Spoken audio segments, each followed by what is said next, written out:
సిరిసిల్ల జిల్లా కేంద్రంలోని కొత్త బస్టాండ్లో తెలంగాణ రాష్ట్ర రోడ్డు రవాణా సంస్థ ఆధ్వర్యంలో ప్రజాపాలన విజయోత్సవ సభను నిర్వహించారు.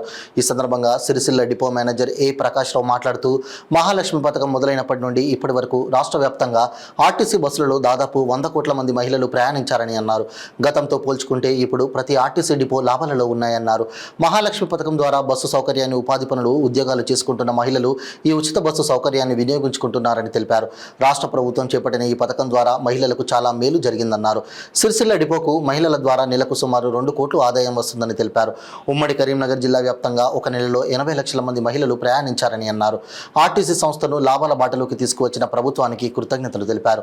ఈ కార్యక్రమంలో traffic supervisor Rajesham, Ramakrishna, Ramareddy, MF Harbhajan Singh, office superintendent Nakka Srinivas, Venugopal, head constable A Rajender Reddy, welfare committee సభ్యులు వసంతరావు, శ్రీనివాస్, మల్లేష్, రఘు, రామరాజు, ప్రవీణ్, జలంధర్ ఉద్యోగులు పాల్గొన్నారు. ఆర్టీసీ వారి ప్రజాపాలన విజయోత్సవాలు సందర్భంగా ఈ నూతన బస్టాండ్ని ఇచ్చేసి ఈ సభకు చేసినటువంటి ఆర్టీసీ ఉద్యోగస్తులకు, పట్టణ ప్రజలకు, డయాస్ మీద ఉన్నటువంటి అధికారులకు కూడా నా నమస్కారాలు. ప్రభుత్వము వచ్చి 1 year పూర్తయిన సందర్భంగా రాష్ట్ర వ్యాప్తంగా చేపట్టినటువంటి ప్రజాపాలన విజయోత్సవాల్లో ఆర్టీసీ వారు కూడా ఈ రోజున ప్రతి డిస్ట్రిక్ట్ హెడ్ క్వార్టర్ బస్టాండ్లలో ఇలాంటి ప్రోగ్రాంలు పెద్ద ఎత్తున చేసుకుంటున్నారు. కారణం ఏంటంటే ఆర్టీసీలో కూడా ఎలాంటి ఆర్థికమైనటువంటి ఇబ్బందులు లేనటువంటి పరిస్థితి ఈ రోజున కనపడుతూ ఉంది. మహాలక్ష్మి పథకం డిసెంబర్ 9, 2023 మొదలైంది. ఆ రోజు నుంచి ఈ రోజు వరకు కూడా సుమారు 100 కోట్లకు పైగా మహిళలు మహాలక్ష్మిలో ప్రయాణం చేసినటువంటి పరిస్థితి ఆర్టీసీలో, మన ఆర్టీసీ బస్సులలో రాష్ట్ర వ్యాప్తంగా. దీని మూలంగా ప్రతి డిపో కూడా లాభంలోకి వచ్చింది. గతంలో పోల్చుకుంటే 98 డిపోలలో ఒక 15 డిపోలు, 20 డిపోలు మాత్రమే లాభాల్లో ఉండేవి. మిగిలిన డిపోలన్నీ కూడా నష్టాల్లో ఉండేవి. ప్రాఫిట్ అండ్ లాస్ అని ఒక సంవత్సరానికి లెక్కలు కడతారు. ఆ విషయంలో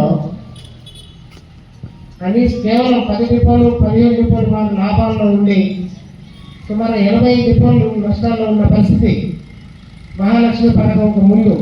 కానీ మహాలక్ష్మి పథకం ఇంప్లిమెంట్ చేసిన తర్వాత బస్సులు ఖాళీగా ఉండడం లేదు. మహిళా వాళ్ళందరూ కూడా సద్వినియోగం చేసుకొని వారి అవసరాలు తీర్చుకుంటున్నారు. చాలామంది మహిళలకు ఉపాధి దొరికింది. చాలామంది మహిళలు ఉద్యోగాలు చేస్తున్నారు. దీని మూలంగా వాళ్ళందరికీ కూడా చాలా మేలు జరిగింది. రాష్ట్ర ప్రభుత్వము అటు మహిళలకు మేలు జరిగింది, అటు ఇలా ఇటు ఆర్టీసీ కూడా చాలా మేలు జరిగింది. ఇంతకుముందు చాలా పరిస్థితి చెప్పాను కదా, దాదాపు ఆర్టీసీ పరిస్థితి ఏమవుతుంది అన్నీ చెప్పాలంటే, కరోనా వచ్చినప్పుడు పేషెంట్ వెంటిలేటర్ మీద ఉన్నాడు, బతుకుతారా లేదా అన్న పరిస్థితి ఉండే. అలాంటి దానికి పూర్తిగా భిన్నంగా మహాలక్ష్మి పథకం వచ్చిన తర్వాత ఈ యొక్క పథకము ఆర్టీసీ ఒక ఆక్సిజన్ లాగా మారింది. మరి ప్రతి డిపో 97 డిపోలు కూడా ఈరోజు లాభాల్లో ఉన్నవి. మన సిరిసిల్ల, రాజన్న సిరిసిల్ల డిపోలో ఒక నెలకు సుమారు 2 కోట్ల రూపాయల లాభం వస్తుంది.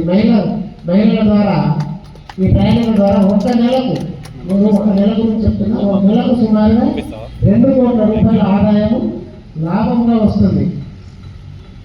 ఖర్చు 3 కోట్ల రూపాయలు అయితే టోటల్ ఆదాయం 5 కోట్ల రూపాయలుగా సమకూరుతుంది. దాంట్లో 2 కోట్ల ఆదాయంగా మిగులుతుంది.